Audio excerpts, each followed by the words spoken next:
Ustadz, selanjutnya Ustadz, apakah dengan menyekolahkan anak di sekolah MI, MTS, MAN hingga IAIN, apakah termasuk langkah tepat dalam arti agar dalam mendidik anak, terutama dalam hal kebiasaan membaca Al-Quran, tidak terlalu berat? Oke, baik. Bunda sekalian, sebetulnya mau MI, mau SD, mau SMP, mau MTS, itu tidak masalah. Kita mau mensekolahkan anak dimanapun, tapi prinsipnya harus ada pembelajaran Al-Quran itu, ya. Tidak sedikit juga MI yang pembelajaran Al-Qurannya juga masih keteteran gitu. Nah, karena pendidikan Al-Quran ini tanggung jawab orang tua sejatinya. Jadi kita juga bisa melihat nih, kalau misalkan di MI sudah full diberikan pendidikan Al-Quran, itu tidak masalah dan alhamdulillah. Misalkan ada MI yang menggait mungkin lembaga Al-Quran seperti apa contohnya, ya, seperti UMI mungkin, ya.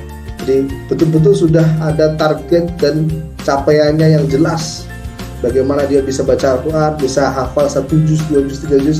Nah, itu sudah sangat baik. Tapi kalau misalkan di sebuah lembaga pendidikan itu memang belum ada, ya coba kita usahakan gitu. Mungkin di sore harinya, mungkin di malam harinya, atau mungkin dengan kita sendiri gitu kan. Nah, itu. Dan terus menerus, nggak bisa hanya sepekan sekali, sepekan 2 kali. Kalau bisa diupayakanlah minimal ya sepekan 6 kali lah. Ada libur sehari itu nggak masalah. Tuh. Baik. Assalamualaikum Ustadz, izin bertanya, mohon tips bagaimana inovasi yang bisa dilakukan untuk guru TPQ untuk membimbing anak yang masih jilid belum bisa baca Al-Quran secara mandiri. Jika ingin menghafal juz amma, apakah talaki sudah cukup efektif untuk membimbing mereka hafal? Terima kasih. Baik, kebetulan saat ini saya juga sedang ada program tamhidi kalau di Madrasah Ma'arif itu. Jadi kalau ada siswa baru, kemudian mereka harus bisa baca Al-Quran dengan baik selama 2 bulan. Jadi memang kan bagaimana dari Iqra mereka betul-betul diajarin. Ada yang betul-betul masih Iqra 1, tapi ada target 2 bulan yang harus bisa baca Al-Quran. Nah, memang harus dibiasakan. Jadi diprogramkan, anak itu suka dikasih target.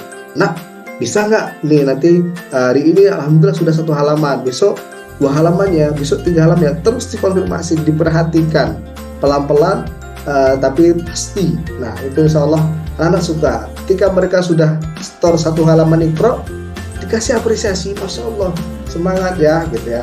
Itu anak-anak semakin semangat itu ya, semakin suka itu baca Al-Quran. Nah, apalagi kalau misalkan dikasih hadiah coklat, bisa selesai Iqra 1 coklat, silver queen insya Allah. Nah itu juga sangat-sangat membantu untuk anak bisa semakin semangat.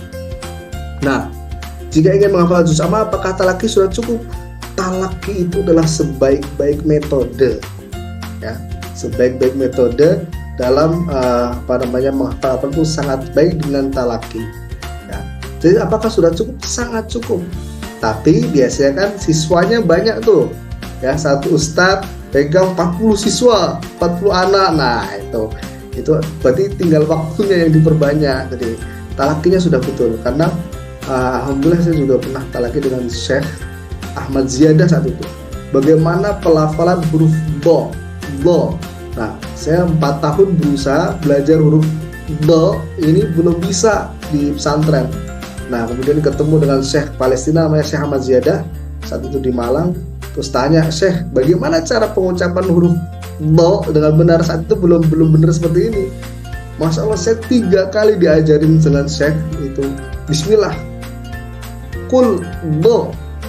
Nah, pertama tuh diucapin lagi belum bisa, sampai ke 3 kali baru bisa.